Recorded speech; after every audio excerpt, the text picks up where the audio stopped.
Hi, District 75, it's Mrs. Mall. Today I'm going to read you chapters 5 and 6 of otherwise known as Sheila the Great. Okay, chapter 5, let's get started. How could you do that to me? I asked my mother when we were alone. I'm sorry, Mom said. I didn't know she thought you could swim. You just spoiled my whole summer. Oh, really, Sheila, let's not make a big thing out of it.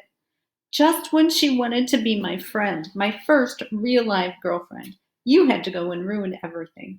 Well, I'm never going to learn how to swim, so there. You have to, like it or not, Mom said. Otherwise, it isn't safe to go near the water.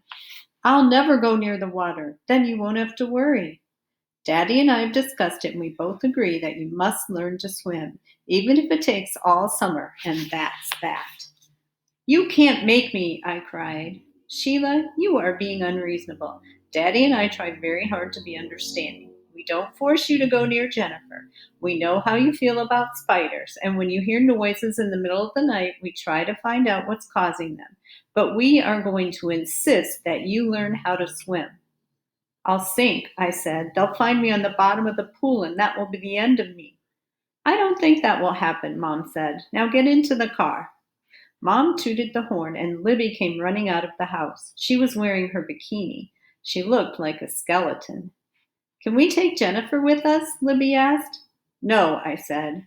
I'm not asking you. Can we, Mom? I'll bet she's dying for a little ride in the car. You promised, I reminded my mom. Better leave her home, Libby, Mom said. Some people spoil all the fun, Libby snapped. There are people who get hives from dogs, I told Libby. Did you ever think of that? But you don't. I think I do. You're a liar, Libby yelled. Isn't she a liar, Mom?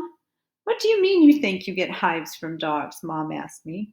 I do. I get them inside where you can't see them, but I know they're there. I'm positive I'm allergic to dogs. Oh, Sheila, Mom said.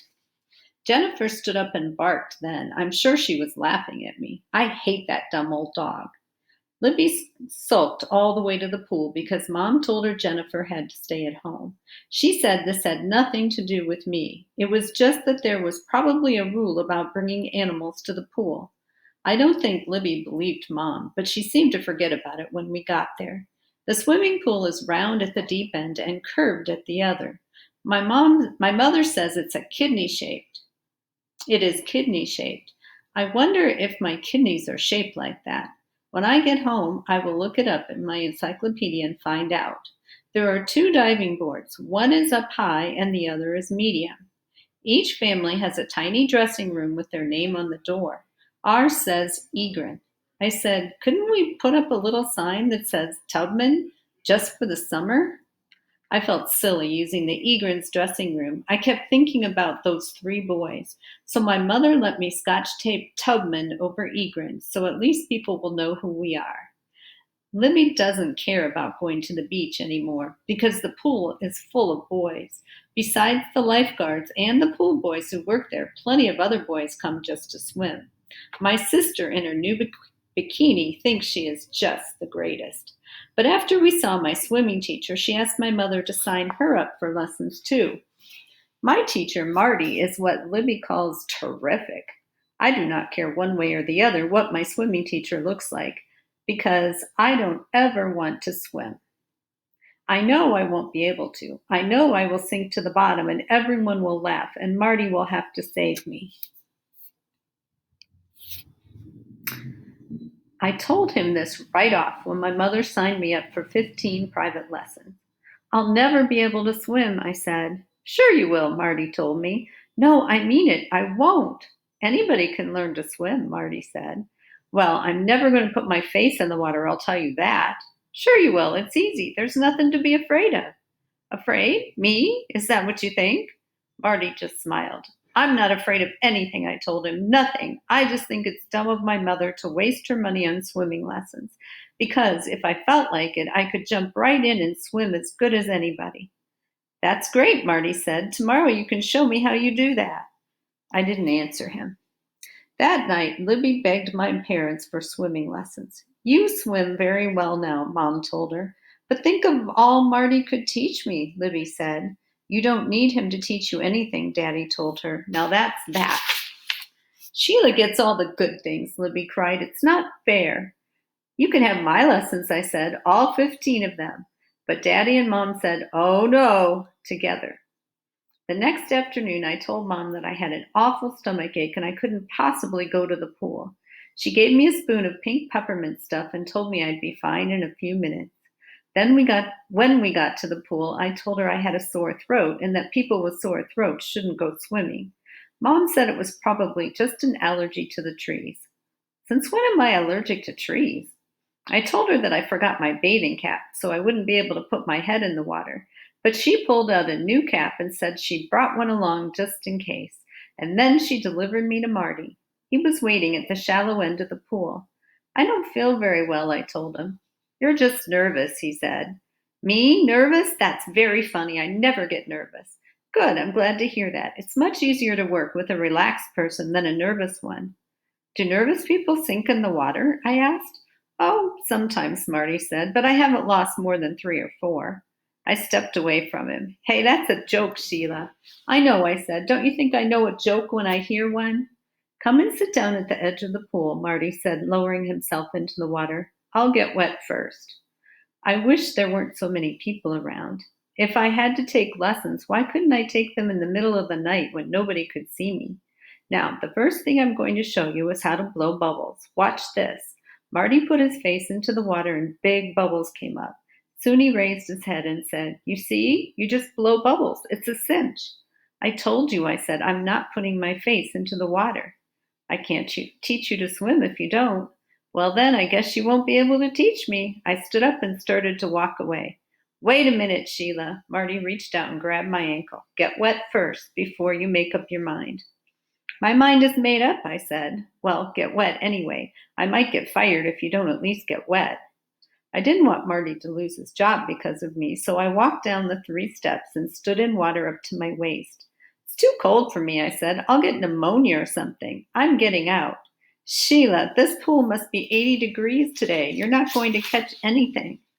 Marty scooped me up and started walking around the pool with me. I said, Put me down. You put me down right now or I'll scream. If you do, everyone will hear and look over here to see what's going on. Is that what you want? I think he's a mind reader. I hate him. What are you going to do with me? I asked. Nothing. I just want you to get used to the water and to see that I'm not going to let anything happen to you. If I drown, you're going to be in big trouble. You're not going to drown. I already told you that. And once you learn how to swim, you'll be able to save yourself so there won't be anything for you to worry about. Who says I'm worried? I never worry, I said. That's swell, Marty told me.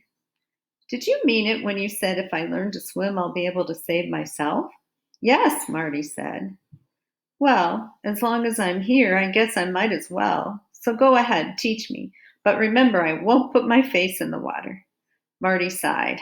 All right, I'll teach you with your face out of the water. But you said you couldn't teach me that way. Well, I just remembered I can. I'll teach you to swim like a dog. I don't want to swim like a dog, I said. I don't even like dogs. Maybe you'll like them when you learn how to swim like one, Marty said, smiling. He gave me a kickboard. He taught me how to hang on with my hands and kick with my legs.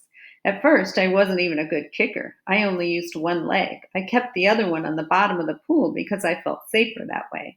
I was hoping I could fool Marty into thinking I was using both of them, but it didn't work. He said, That's not bad, Sheila, but this time let's use both feet, okay?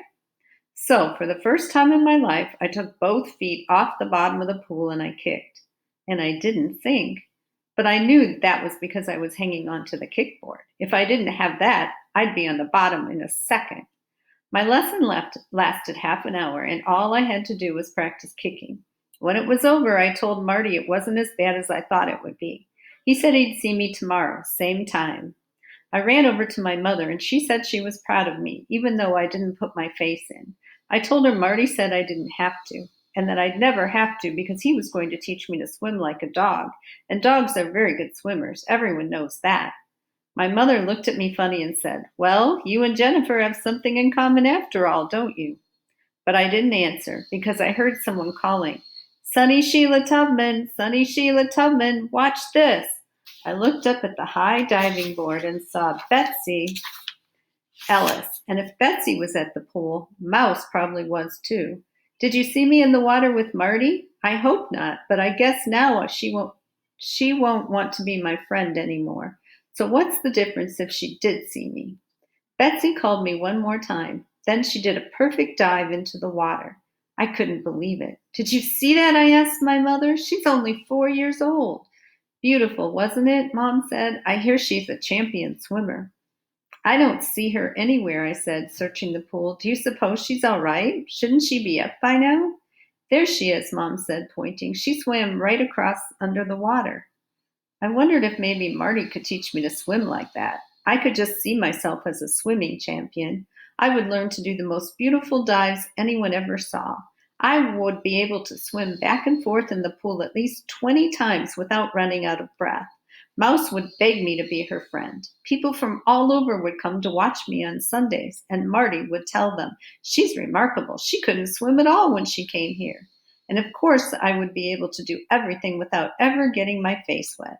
I bet there isn't a dog anywhere who can dive with. Oh, excuse me. I bet there isn't a dog anywhere who can dive without wetting his face. Chapter 6. That night, after supper, the doorbell rang. I'll get it, I hollered, running to see who it was. It was Mouse. Hi, she said. Come on out. I opened the screen door and stepped outside onto the front porch. How was your swimming lesson? She asked. It was fine, I said. I used to do a lot of swimming when I was a little kid, but Mouse didn't let me finish. But where you come from, nobody ever goes swimming, right? Kind of, I said. If a person doesn't know how to do something, a person should just admit it, don't you think? Mouse said. Oh, sure, I told her. If there was something I couldn't do, I'd be the first to admit it. Me too, Mouse said. Like, for instance, I can't turn cartwheels. I've tried and tried, but I just can't get my legs up straight. Now, what can't you do? Oh, I can't turn cartwheels either. At least I don't think I can. I've never even tried. Try now, Mouse said. Now? What for? Just to see if you can or can't. I can't. I'm sure I can't. Okay, there's another thing I can't do, Mouse said. I can't do a backward flip into the pool. Neither can I told her, because you can't swim, right? Well, I don't swim much, and I don't dive at all. You mean you can't? That's right, I said. I can't dive at all. Mouse smiled. I brought you something. You did? Yes, she reached into her pocket and held up a green yo-yo. She handed it to me. It's a genuine Duncan Imperial, the very best there is. Thanks. I turned it over and read what it said. I haven't had a yo-yo in ages. Since you were about 2, right? That's right. Tell you what, Mouse said, since you don't remember much about working it, how would it be if I taught you to do tricks? Well, I really don't need lessons because I'll probably remember how to do all my old tricks as soon as I practice a little. But if you want to show me your way, I wouldn't mind. Good, Mouse said. We'll start tomorrow. I've got to go home now. My mother doesn't like me walking around in the dark. Mouse turned and started down the front walk. I was already planning how I'd be able to tell the kids in the city that my own private yo-yo teacher was none other than the junior champion of Tarrytown herself. The next day, I asked Marty if he could teach me to dive like Betsy Ellis, but without getting my face wet. He said, impossible. And the more I thought about it, the more I knew. He was right. So I said we'd have to forget about diving. Marty asked me how I planned to get into the pool when I learned to swim. And I told him, down the ladder, same as getting out. I spent 3 more days just practicing how to kick. Then Marty decided it was time to learn what to do with my arms. He held me in the water and told me to move them back and forth. I was so scared I held on to Marty with one arm and only moved the other. He said that was okay, that he had plenty of time, 2 months if necessary, because my mother told him not to rush me. She didn't want me to get more afraid than I already was. And she said she would pay for lessons all summer if she had to, because she had a feeling that 15 lessons weren't going to be enough. But I'd better know how to swim by then, or she'd want her money back. And Marty had promised her I would. He really needs the money for college, he told me, like I shouldn't let him down. So I said, okay, and I tried letting go of him. He kept his hand under me so I wouldn't get scared and stop trying. But whenever I used my arms, I forgot about my legs. And when I remembered and started to kick, I forgot about using my arms. I think Marty almost gave up on me today. After my lesson, I joined Mouse and some of the other kids. The thing I hate most is when one kid dunks another. The only way to avoid that is to stay out of the water, which is what I do. Mouse says everyone knows that I am a beginner and no one would dunk me, but I'm not so sure. Libby has a crush on a lifeguard named Freddie. He has very hairy legs. Libby says he is just the most terrific boy she has ever met. But Libby says that about every boy she meets. She hangs around his lifeguard chair all afternoon, and when he is off duty, she runs to get him a soda. My mother says he is much too old for her, and she should find some friends her own age. Then Libby cries, "But mother, he's only 17 and I am practically 14, and that's just perfect." My mother doesn't think so, and she says if Libby keeps pestering him, he could lose his job. The Sunday after Mom said that, Freddie brought a friend to the pool. She sat next to his lifeguard chair all afternoon. She is much older than Libby. I would say she is at least 16, and she doesn't look like a skeleton in her bikini either.